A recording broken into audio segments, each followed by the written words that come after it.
Thank you to all of the dreamers, visionaries, and adventurous souls joining us today for episode 5 of the Developing Life podcast.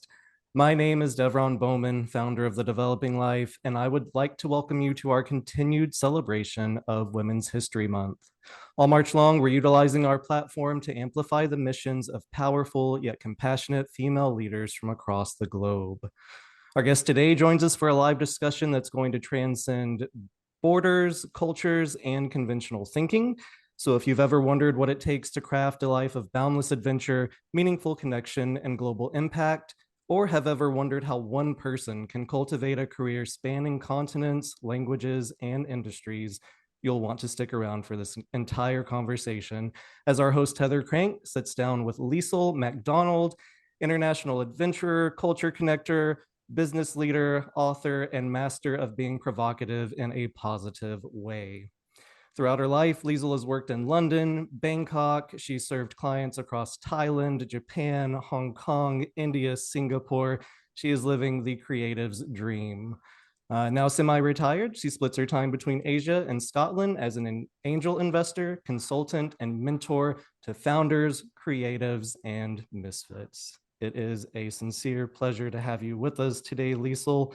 Heather, the floor is yours. Thank you, Deron.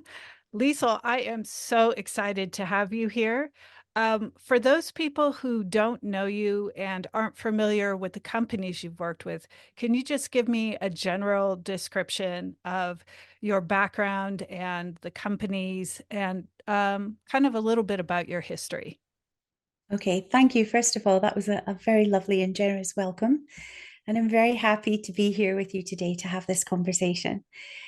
My background is that I was already a little bit of an international traveler from when I was a child because I was born in the States, but to Scottish parents. So the first 4 years of my existence were outside of Detroit. And then my parents got divorced, and I moved to a small island in Scotland, 40 square miles of it. That was all. And that's where I grew up. So culturally, I'm Scottish. But I went to university in Glasgow, and I was picked up to go on a special fast track leadership international program down in London with a company called British Telecommunications, which had just been privatized. And so they were looking to compete for the first time in their life. They had competition. So I worked with them in the strategy department where we prepared the board papers for the BT board. It was a fantastic education in how businesses work and how strategy gets developed because you could see all of the products, the pricing, the services, the communications, and how that translated into money, into profit, which is what the board primarily talks about. I then went to the customer communications unit where I was sort of headhunted internally for that just as they were about to launch a campaign, which was the largest campaign at that time in the UK called It's Good to Talk. That was a great education because I was a client of the best agencies, every kind of agency. So, on the one hand, you'd go to research agencies, ad agencies, not digital, direct marketing. Digital wasn't a thing yet. But also going with people who bought photography and learning how to buy great photography. What does great photography look like? How to write photography briefs? It was the most brilliant education you could have, and we did an Ashridge MBA at the same time. From there, I had 10 years of corporate life in London, working with brands such as Ogilvy Mather, O&M, the top advertising agency, part of the WPP group. I worked for Virgin, who have airlines, financial services companies, holiday companies, and people might have heard of Richard Branson. He was my boss's boss. But then after 10 years of that, I realized that corporate life wasn't for me. I had great successes and many failures too, from which I feel I learned more. And I decided I wanted to go traveling. So young people used to backpack, but when I graduated, we didn't do that. So at the age of 31, I packed up my Donna Karan sportswear and my Estee Lauder sunblock because I'd been working for 10 years and went on the backpacking trail back in the days when there were no mobile phones. So it felt dangerous, it felt exciting, and I spent 18 months traveling around the world and decided I wanted to stay and see more of it. And so that's how I ended up in Asia. Wow. Okay, so you split your life right now between Scotland and Asia. Can you talk about that just a little bit and why you've made that choice?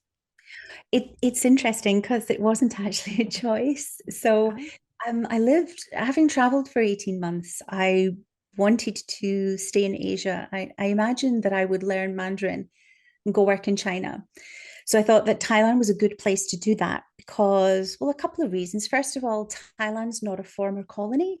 And so it doesn't have those colonial changes and things that happen to the local culture when it's been a colony of one of the European nations. So I liked the fact that Thailand had never been a colony, and also that everyone leaves Thailand out. People think of Thailand as the sandpit of Southeast Asia. It's a place you go on holidays, you go have vacations there, but there's a lot more to Thailand than that. And also because I could go sailing. oh, There were three reasons. Um, but when I was there, I ended up getting some work there. I lectured for 2 years. I also had some clients, ended up doing that full time, setting up a company, which I could because I had a US passport. And you're allowed to be 100% owner of a company in Thailand. There's a treaty of amity there. So that came in handy. hmm. And I ended up being there. In fact, when I landed there, I didn't go back to Europe for 9 years. So 9 whole years without going back to Europe, just over there. And I came back for a friend's wedding and lived in Thailand until we came back at the beginning of the COVID, initial COVID period, Oh, to stay in an apartment in Edinburgh, and we got locked down there. And due to sort of personal circumstances with health and my husband's circumstances, who I met there, we ended up being here now for 4 years. So we would like to keep the East and West thing going, but we didn't mean to leave Thailand. It kind of happened to us by happenstance, is the word, while we're here at the moment more than we might normally be. And so the reverse culture shock has actually been another thing to look at for us. wow. That your life is so phenomenal. Oh my God. Um, okay, so I'm going to jump into a couple questions, and feel free to discuss these with me and let this go wherever you'd like it to go.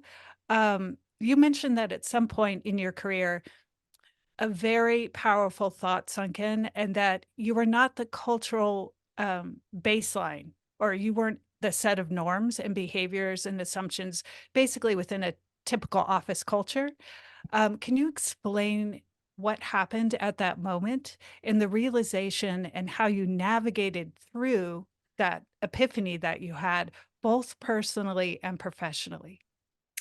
That's a really good question. And I think there's a few people who have gone abroad who I've spoken to who say exactly the same thing after a period of time. We need to understand when we're living in other cultures, there are so many different ways that we interact with other cultures and on so many different levels. So for me, I started off with the classic thought. So, being a strategist and a planner, I thought, okay, you'll start off with desk research into that culture. So, when you do desk research, you're looking at stats. Nowadays, you could look at AI, which is another interesting bias that'll be introduced into in certain analyses of cultures. But you look at mental models, don't you? You look at things, you've got your onions, you've got your icebergs, you've got your graphs. We all like to have mental models of things so that we can put labels on things and so that we can understand how things relate to each other. You look at things like Hofstede or Hall, and they are sort of research-based sound bits of work into culture. So Hofstede was the one who came up with the 9 different cultural dimensions. So things like power distance, masculine or feminine culture, etc. Mm. There's a lot of truth in what he said. He actually looked at IBM, Hmm. and what he looked at was that IBM has its own company culture. But it's funny, isn't it? Because when you put IBM into different countries, that company culture changes because of the Mm. local culture into which it's steeped. And Hmm. it's a measurement of those differences with which he was interested. And there's a lot of people like a guy called Martin Carafa, who knows an awful lot about this. But it's a really interesting way to start studying this other culture. So, like most people of my sort of mindset, it's like, how can I learn as much as I can by looking at these mental models?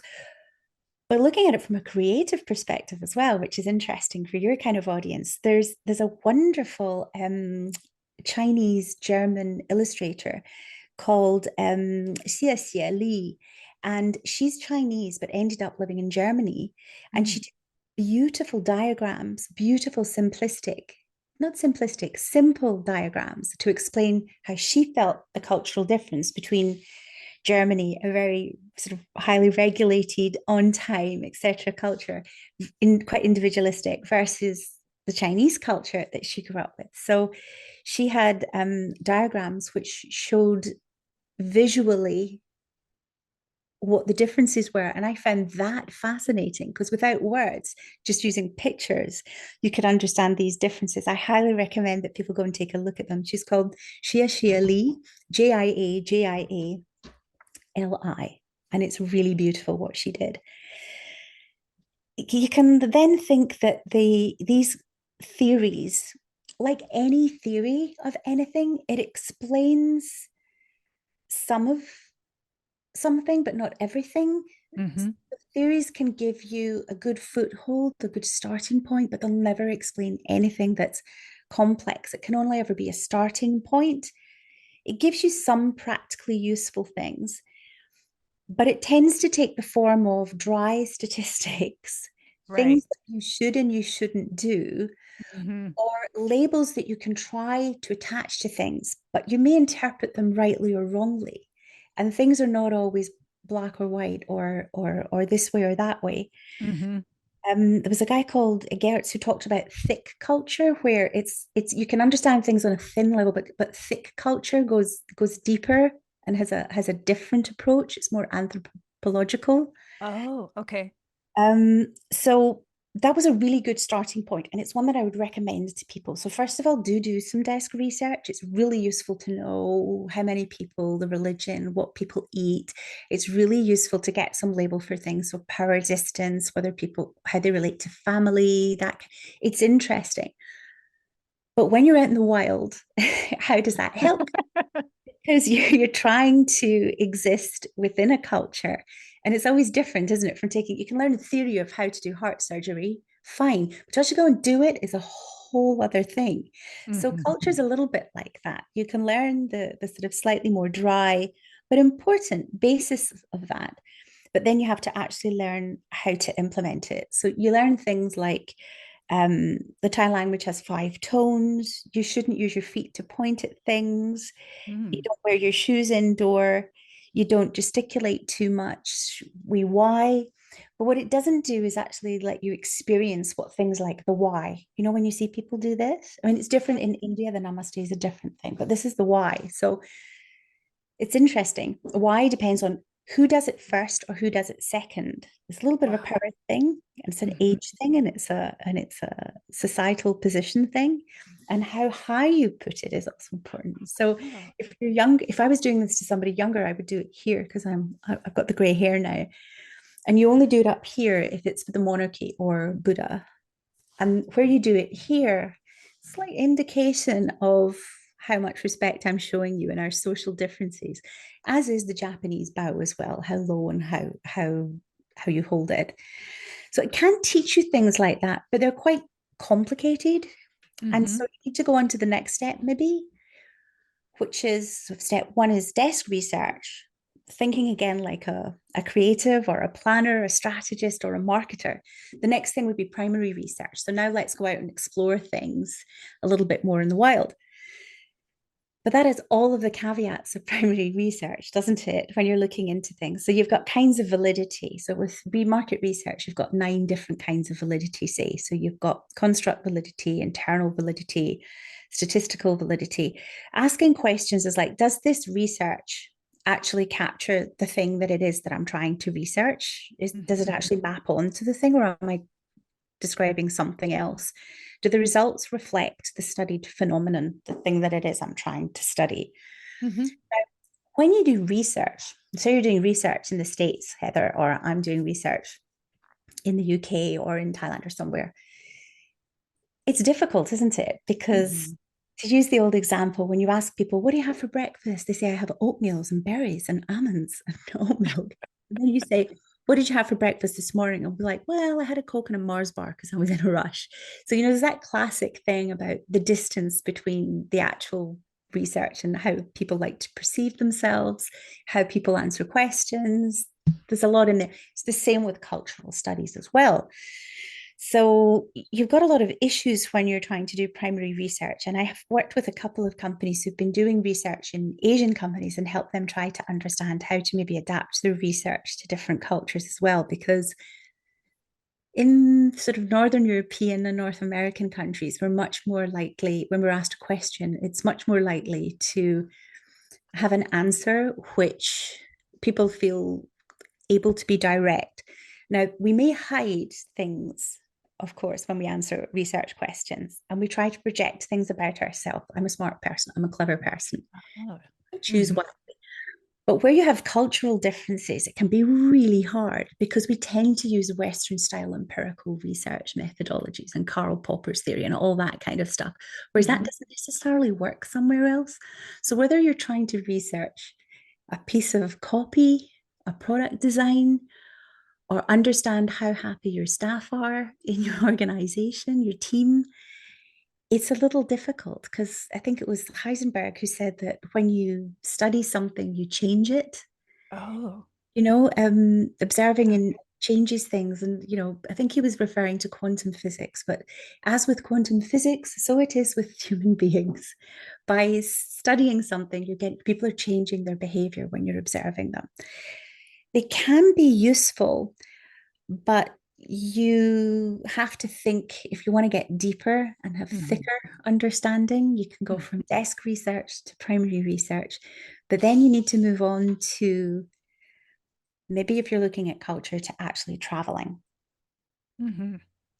That can be hard now. So there are ways of doing that. And I can suggest things to people like, for example, you might want to listen to a radio station from another country. Mhm. Doesn't always necessarily matter that you understand it, but just listening to it can be really revealing. Mhm. Watching TV shows from other places, reading books now, you can get books where you have the language on one side in their language and in your language on the other page. Joining groups. I know people, I mean, I've done it myself. I've actually joined webinars in languages that I don't speak just to see and feel what it's like to be in that culture. Um, and so there's ways of trying to travel without traveling, is what I'm saying. But when you do travel, you're looking at a very biased piece of research because primarily, and I have to say that English speaking people are the worst. Northern European and North American people are the worst. So because we always like everybody's adapting to us, right? And I used to do this Mhm. course called cross-cultural adaptation, and it was about like, and that's where this idea, which I'll come back to, which is about, you're not the cultural ground zero. We always think like everyone will adapt to me. So Mm. you're dealing usually with people who speak English, people in the hospitality industry. You might be surrounded by people who are of your own culture. You're there for leisure, or if you're there for business, you're being entertained by people from the local culture and they're putting on their best foot, their best face. And you're probably in the central business districts. But if, it isn't a map of the territory, is what. Mhm. Mhm. So travel can be interesting, but it is a glimpse and it's another layer, if you like, of understanding that culture. So you've gone from reading about it, perhaps researching, to actually being in it. But another thing you have to be careful of is about like if you go to Florida, you've no idea what the NYC is like, right? If you go to Montreal, you don't know what Vancouver's like. If you go to Rajasthan in India, Tamil Nadu, it's completely different. If you have people who go to, India or Europe, and I went to Europe and I didn't like it, and you're like, where did you go? And they're like, Norway, and I'm like, have you tried Greece? Like, it's an Mm. entirely different thing.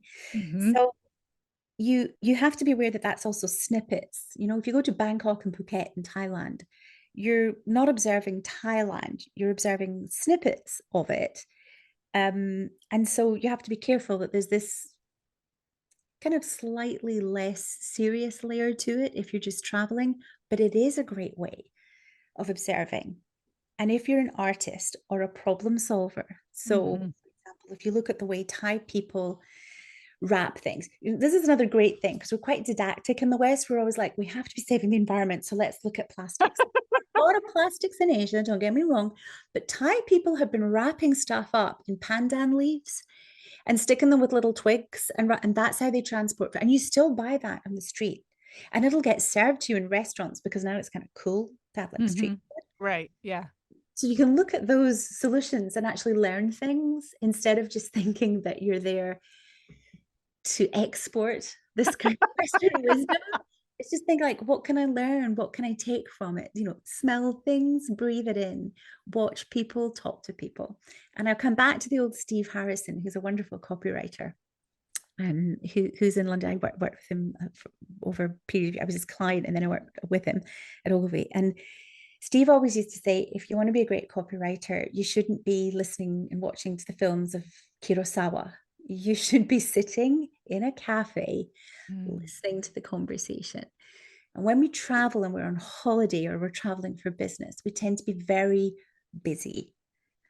We tend not to take the moment to be quiet, use our eyes, use our ears, and just take in what we can over a period of time. So you can do travel where you're going having fun, having margaritas, doing all your stuff. But then if you take time to actually sit down and observe and listen, you'll get so much more from those business trips.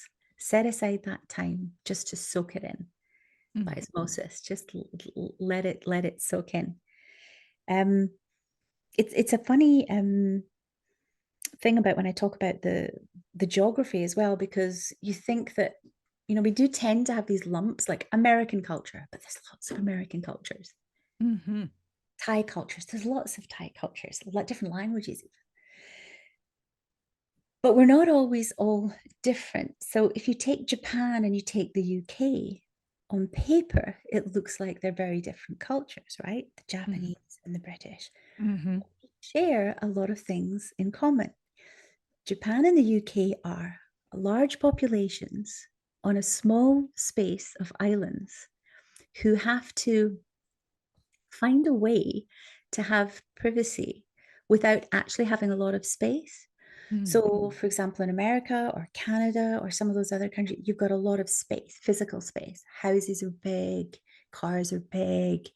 People have a large personal space around them.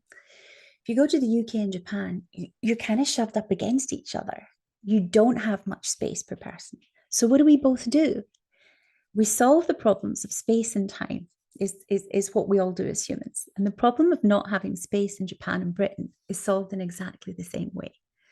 So in Japan and Britain, when you're next to people, you don't make eye contact. You try not to touch each other. You try to keep away from people. So you may have been crammed up together on a train. You're just creating privacy in your own head. You have your own little castle in your own head because you don't have that physical space. In Japan, cars are small. In America, they're huge. In Japan, houses are tiny. In America, they tend to be big. So it's a myth to think that every country is always different. There are some layers of things where you can actually find analogies between those different countries. So just to finish, to come back, there's a very long answer to this, but we started off with desk research, primary research, and travel.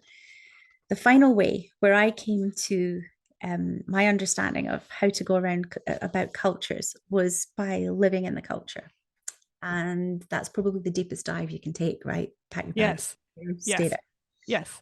Expats, I'm not dissing it. I'm not saying that there's like an Olympics of living abroad, but if you do go and you're an expat, there's a little bit of sliding along the veneer because you're there for an exchange and things are organized for you. So your apartment, there's somebody there to help you understand how to pay your phone bill There's somebody there who helps you get your work permit.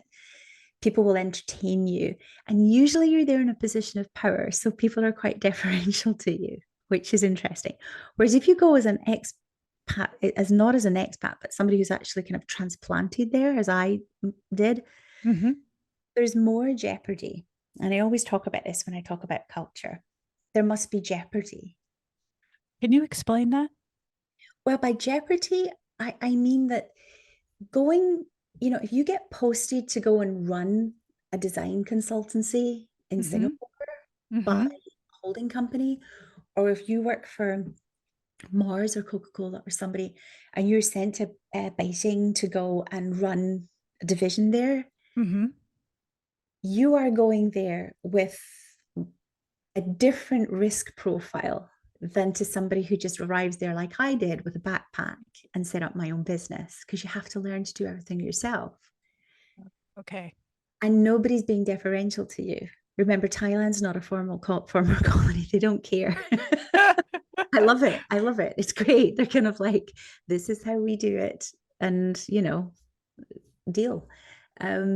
So the jeopardy means putting yourselves in position where you're not just in a position of power. You see, quite a lot of people go to African, Asian, South American cultures, and they're the boss. They think people love them because they're determined their salary, their promotion, they have more money, they have power. If you go somewhere and you work in a company where you're not the boss in that other culture, way different experience. Try working for someone from that culture. It's like I always talk to Derek Walker about, Derek Walker's all about bringing young Black creatives into agencies. I say, well, if people really want to be inclusive or they really want to change the dial, why don't you go and work for a Black-owned agency if you're white? Go and see how that feels. Ooh, I love that. Yeah. Because it's real. It's real. There's more jeopardy in it. Make yourself vulnerable. Put yourself into the hands of people and find your way. And that's where you can really make great connections, but you also reap more as well, because you learn so much more living the way you're not living life the way local people do, because you are different. But you're at least doing something which is not 100% easy for you, because you're being sort of carried along and sliding along on this veneer of the culture, because you're in power. And I think that's what I did. And my life was changed immeasurably for the better because of it. I was often the only white person in the room, as well as being the only woman in the room. So white privilege, but sometimes not so, because when you learn to speak the other language, you think people are being deferential, but maybe they're sometimes not. And it's interesting what people say when they don't expect that you speak the language. You can understand. But you're also, you have this, you have to sell your idea. Have to evoke some kind of response or information for people, not based on holding privilege as much. You have to learn how to engage with people. So you have to learn deeply how people think, what motivates them, how they feel about things, what they like, what they don't like. And it helps a lot if you're living there. I love that. I love that. That's so beautiful. That was one of my questions. I actually was going to ask you, if you go to another culture and you need to work there and you need to be able to really communicate and collaborate, I think what you're saying is pay attention, be vulnerable, and don't show up with privilege. Do I have that right? Absolutely brilliantly put. Thank you. You've said it much quicker than I did. I rambled. You've nailed it. Thank you. I'm just summarizing you. It's beautiful, because I think a lot of people, I can only speak to my own culture. In the American culture, we naturally assume privilege, whether we're aware of it or not. And travel is an excellent way to kind of get a bearing on how you are showing up in the world, consciously and unconsciously. And I think that's super important. Yeah, it's I mean, we all have, we all have bias and we can never entirely get over that. But the more we recognize it, and the more we can find ways to try and check our own privilege or our own bias, then the better it is. And that's where I kind of came this real realization that I'm not the cultural baseline became a real mantra for me. And I clients that I worked with who would take me aside and say, could you help me with working in a different environment? That was always the thing that I would say to them is the distance between you and them is the same as the distance between them and you. Mm-hmm. And the biggest bit of advice I can give to people if you're going to another culture is, yes, study the other culture, but don't put them under a microscope like they're an insect, and just, like, do the desk research, you do primary research. You can, do all these things I've said, but one of the first things you should do, and I cannot emphasize this enough, is look at your own damn self and say, what about me and my culture might be a point of friction with another culture? Because we're so busy judging other people and saying, oh, this is what they're like, that's what they're like. Oh, there are levers I can pull to change these people. Well, do you know what? It doesn't work in your own culture. You can't manipulate people in your own culture. Why do you think you can do it with people from other cultures? Sometimes things are cultural and sometimes they're not. I find it very easy to argue with British people, with Scottish people, whatever, my culture. So sometimes if I don't agree with someone from another culture, we can attribute it to culture, but it might just be personality or a different perspective. So you really need to think long and hard about how you operate based on your whole self, not just the cultural sort of differences, but what is it about me when I'm in a work environment, whether I'm briefing someone, taking a brief from someone, presenting a solution to something. How does that work in my culture? How might it work in this culture? Examine it in the round. Because when you look at other cultures, creatives, leaders, and problem solvers can learn an awful lot from other cultures. And I always think of it as not just expanding your frame of reference, but almost like giving you different frames of reference that you can use. It's that powerful. And so I think another point I would add would be language. Now, I have people debate this with me regularly. There's a lot of people who say, speaking the language is not important. It's not important. And it's always English speakers who don't speak It's true. languages. And I'm like, but I understand more in the cultures that I do speak the language than the ones that I don't, because to say that it's not important is ridiculous. Is the way we describe things important? Yes.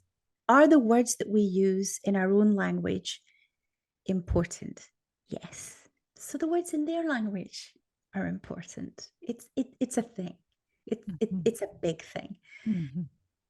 There's a gap sometimes in if I use words and you use words. So if I use the word harmony, it might mean something slightly different to you and to me, or pick any word, pick any construct. In a different culture, of course, there's the same opportunity for there to be gaps in understanding. In fact, there's more opportunity for there to be gaps in understanding. So you have to understand, when I was talking about observing people from other cultures, I think there are visual cues and there are also linguistic and language and communication cues. You don't have to speak the language, but you have to be aware of how people are communicating. Because we only have so many tools. We can draw pictures, we can use words, and they are different in different cultures. So bridging that communication gap and getting understanding requires, a lot of different ways of looking at it. So a good example might be that language, when you're working in another culture, it's a social marker. So when we talk, well, race and gender are social markers, right? And so is language, right? Yes. For foreigners, when people hear me speaking English or they hear me speaking Thai or French or German, they don't know what my social class is because they can't place where my accent is. So if you speak central sort of French from around there's a certain part in France which is considered to be the neutral, or you speak Hochdeutsch, which is High German. You speak Central Thai, not one of the dialects, and then you speak English the way I speak English. People will make judgments, say, okay, she's Scottish, this, that, and the next thing. But if you're in another culture, they don't know how to judge what the social structure is. So it's a really interesting way that other cultures solve that by asking you questions. So whether you're in India or the Philippines or Indonesia or Thailand, people will ask you questions which you'll think are rude, but what they're trying to do is place you on the hierarchy. Mm-hmm.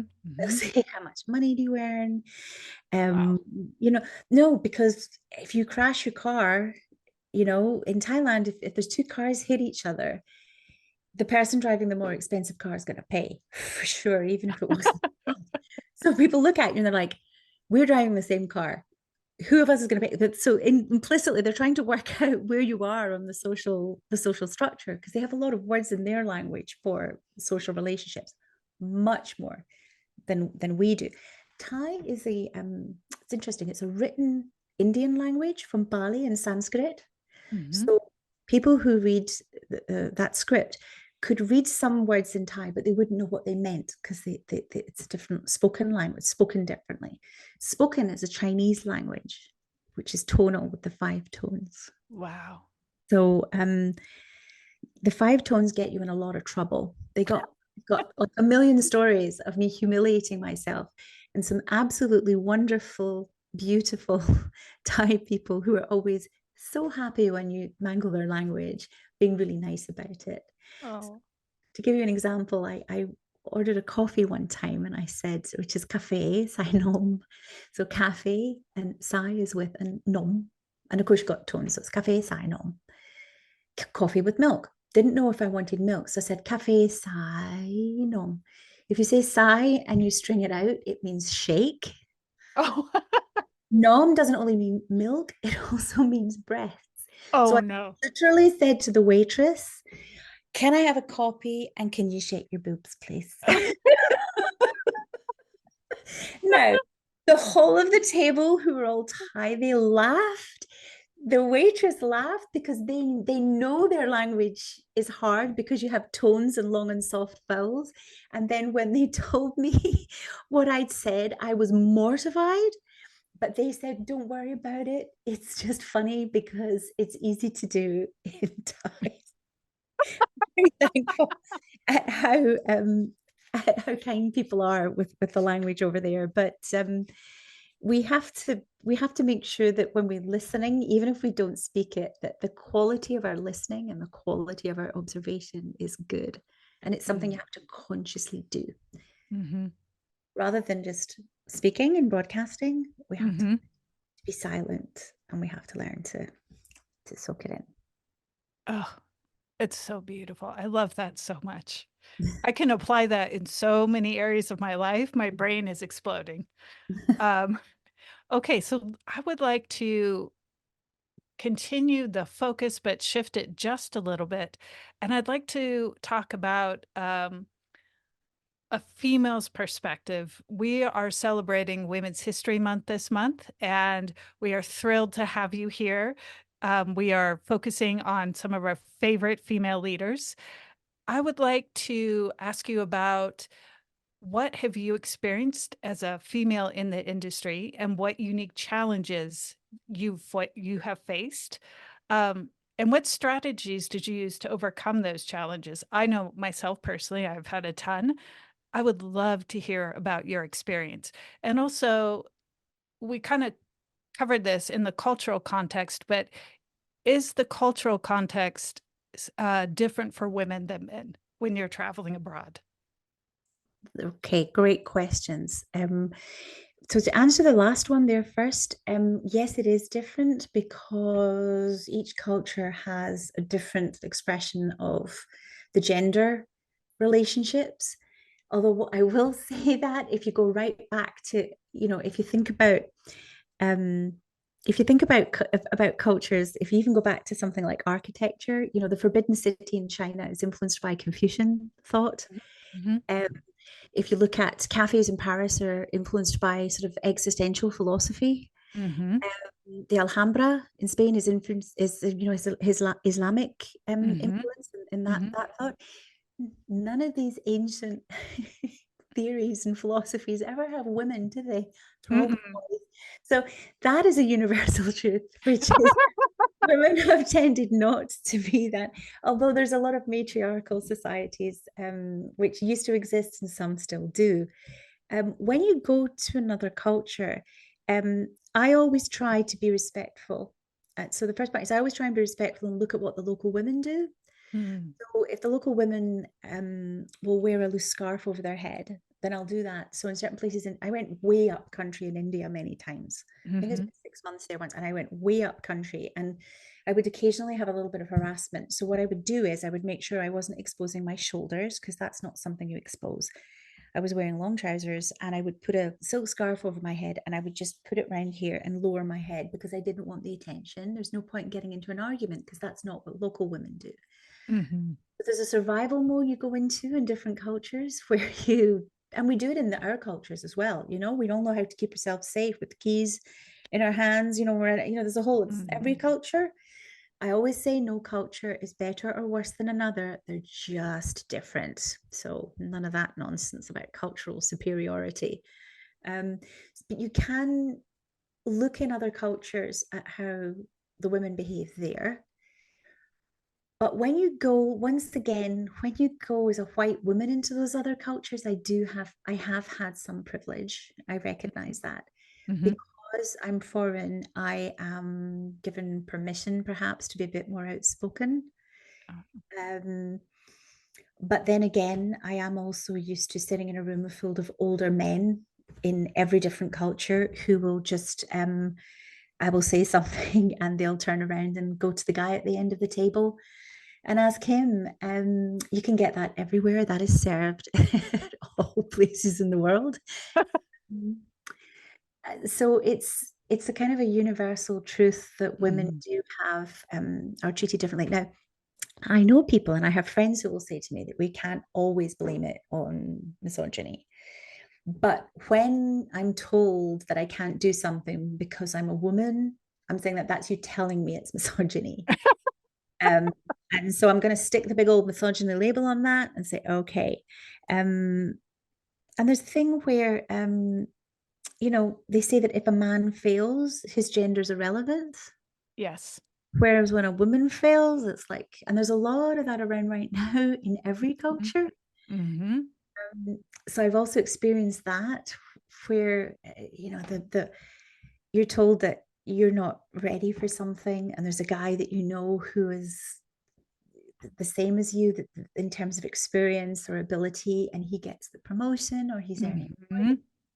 So I have dealt with a lot of stuff. I'm old enough to remember the 90s where you were literally dealing with physical intrusions and things that were expressed and said. This was in London, were really quite frank, and you had to learn how to handle that. And then it became, as I got older, and I think times changed a bit, it becomes a little more insidious.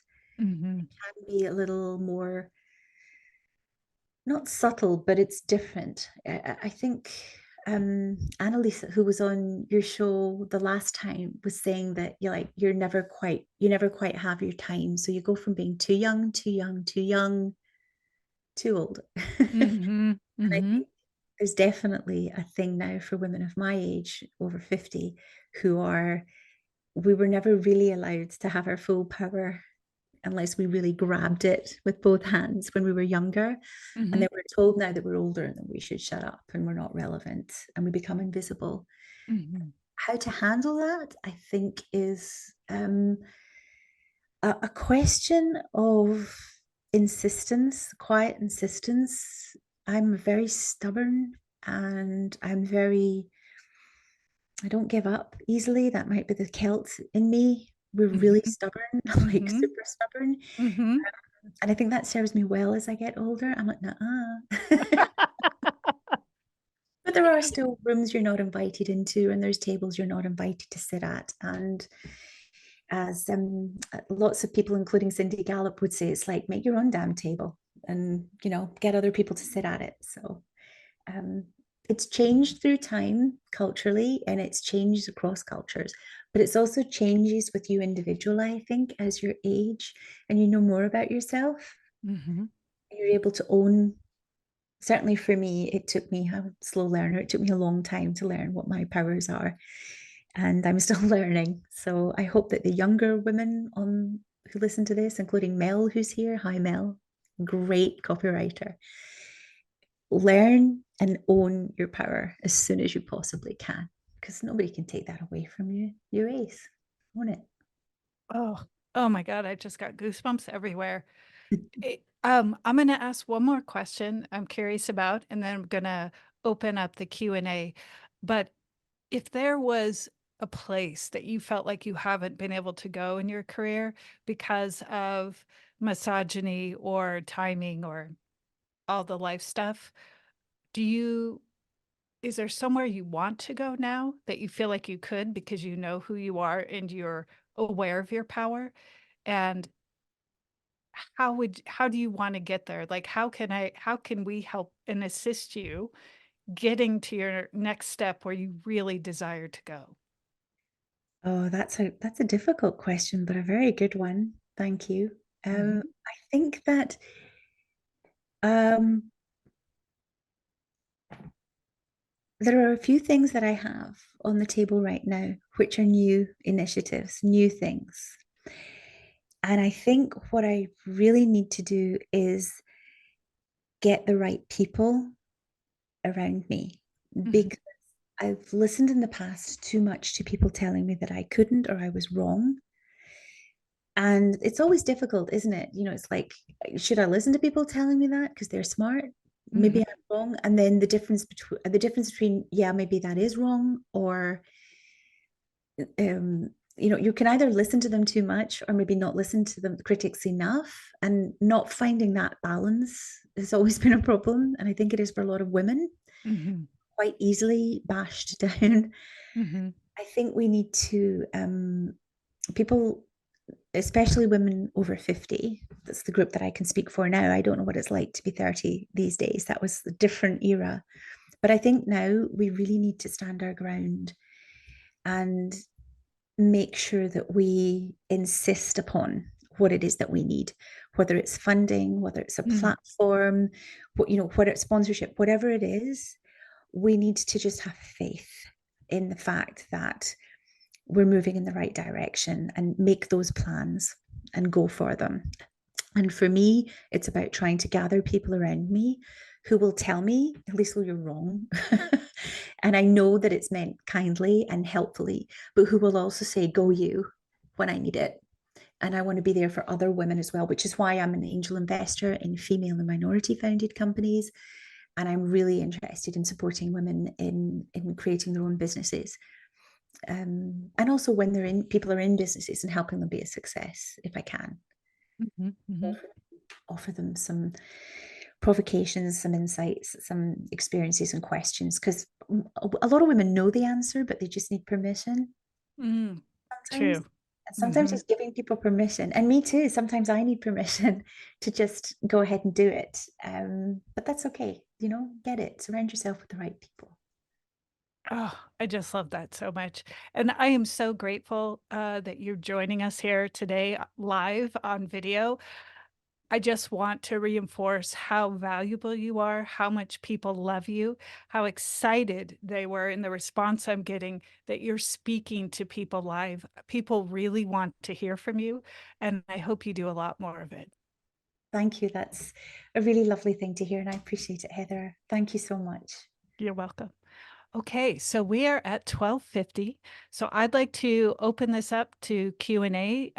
Mel, if you have any specific questions, you're welcome to ask them. And if there's anything on LinkedIn, Devon or True will drop it in the chat. Okay, so let's see if Mel can come online. Hi, Mel. If you can't, go ahead and drop it in the chat, Mel. Come on, Mel. Let's see your face. Okay, Mel, so you're going to receive an invite to unmute yourself. If you want to do that, you can hop on. Email. And while we're waiting, oh, she's got a baby next to her. Do you have any questions while we're sitting here? If not, I have lots more.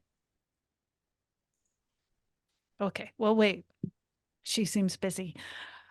So She has 2 kids and her own business, so she's yeah, she has her hands full. One question I have as someone who has dealt with a lot of very difficult experiences, especially in tech over the last few years. And of course, there's the usual being the only female in the room or not being given the promotion that I deserve is often what I have discovered is people who are just entering the field, especially women, do not understand the difficulty because they haven't had to go up for a promotion yet. And they'll, oh, you're exaggerating. Everybody, you're a problem. You're the squeaky wheel. And I'm like, come talk to me when you're ready for a raise. So, what would you say to females at different stages in their career as they come upon different levels of difficulty?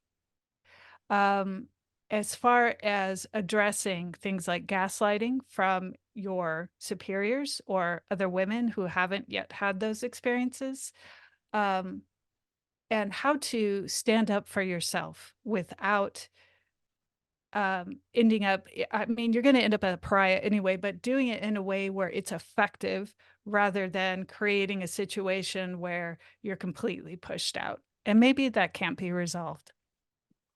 It's a really good question, and I can relate to that intensely, actually. I mean, I've had some experiences back in the day which were highly traumatic, actually. And it's one of the reasons I left the UK was because of a couple of experiences I'd had. And that's why I went traveling and ended up staying away. It was that bad. So again, hard relate to that there. But I think I can't answer for other people because I think it does there's no one answer because it depends on your personality. So some people will do the whole don't let things bother you, just go for it. And I mean, I have friends like that who are really quite they operate in a way which is very kind of like they're not easily offended. They'll just take things on the chin. They don't let that kind of get to them. And I would say that they're quite task oriented people. They're people who are very focused on an objective and an end, and they can just look at that and not let anything dissuade them from getting to where it is that they think they need to be. Mm-hmm. I'm not like that. I'm very like, oh no, somebody said that, and is it right? Is it not? And I'll be up till 4 o'clock in the morning wondering, Mm-hmm.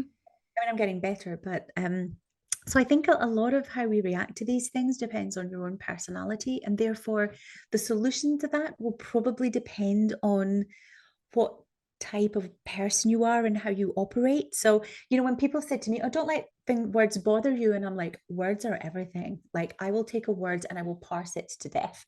I will eat it. I will chew at it. I will know if somebody says something, I mean, that's just who I am. So to say to me to ignore it is probably not the right path for me.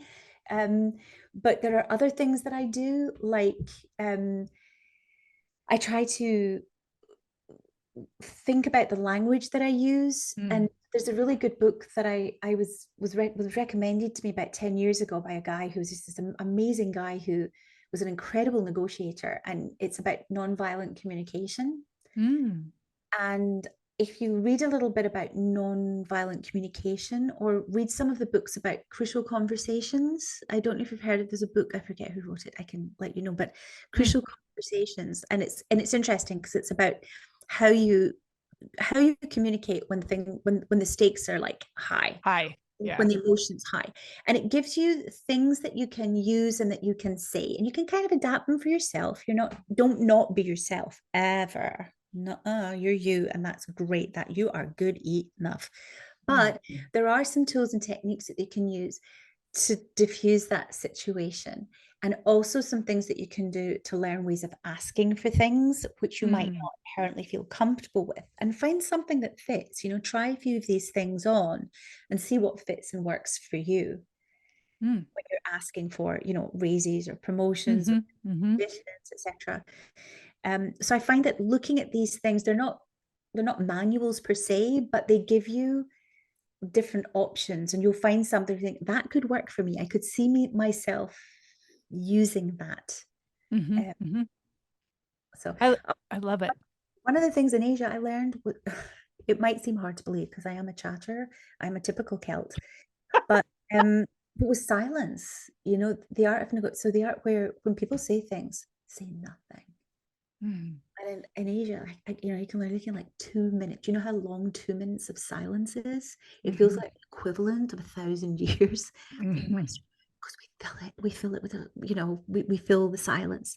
But learning to use silences, even in Western, can be really effective in certain situations. Just to let somebody sit and think about what they just said and not say anything. Just be calm. Just be peace with it, like the monk. Be like a monk. Just. Mm. Let them fill the silence next, because the person who speaks first loses. Ooh. Ooh, I love it. It's interesting just hearing you talk about that. I'm realizing these are all ways of stepping in and negotiating your own personal power. I think that's brilliant. And it's different for all of us, right? There's no one, we're all different. So we all have to find something that works for us and Mm. our style and our emotions, our strengths. Yes. All right. I've got a question here for you. Mel has asked this question, and she, first of all, is saying how incredible you are. She wants to know, what are Liesl's future career plans? Okay. Nosy Mel, as she calls herself. I love it. Because Mel is curious about people, which is why she's such a great copywriter, because she really tunes into how people talk and how people think. Thank you, Mel. Future career plans are, I've got a couple of irons in the fire on a book, actually, Ooh.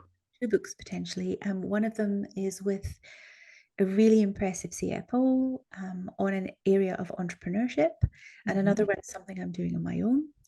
I'm also looking at a couple of advisory and non-exec roles.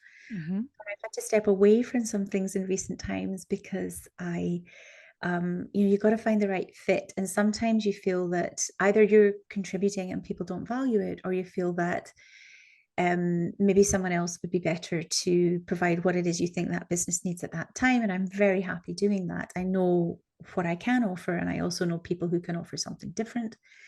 But I'm also mentoring now, which is something that I didn't used to do because I wasn't sure that people's experience of me would be so great.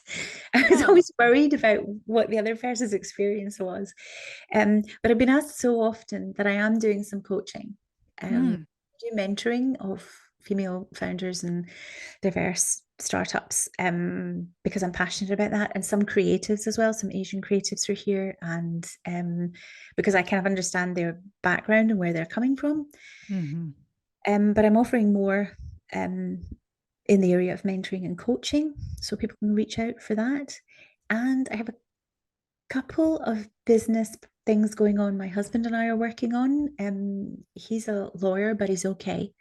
I have to say that as a lawyer. But we've got a couple of businesses that we're looking at starting. Completely different things. A little early to share because we don't want to share unless it's actually going to happen. So, but Yes. we're quite excited at that. We're off to Thailand and Tokyo on Monday for a few weeks over there. Mm-hmm. Looking forward to being back there and meeting up with some people over some projects over there too. So I love it. You've got a fangirl here. Mel is so excited about the books. She's been asking about that through the podcast. I feel like she has spoken them into existence. if only it were that easy. Oh, true. Well, we are right on the hour. I'm going to ask for one more pass here if anyone has any closing questions.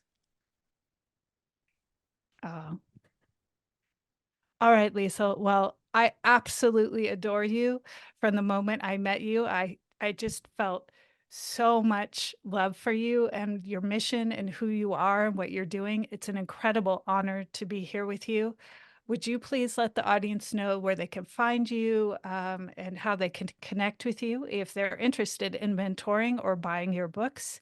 We're also going to do a breakout room once this conversation ends, so just hang on for a second. And I am just beyond honored to have you here.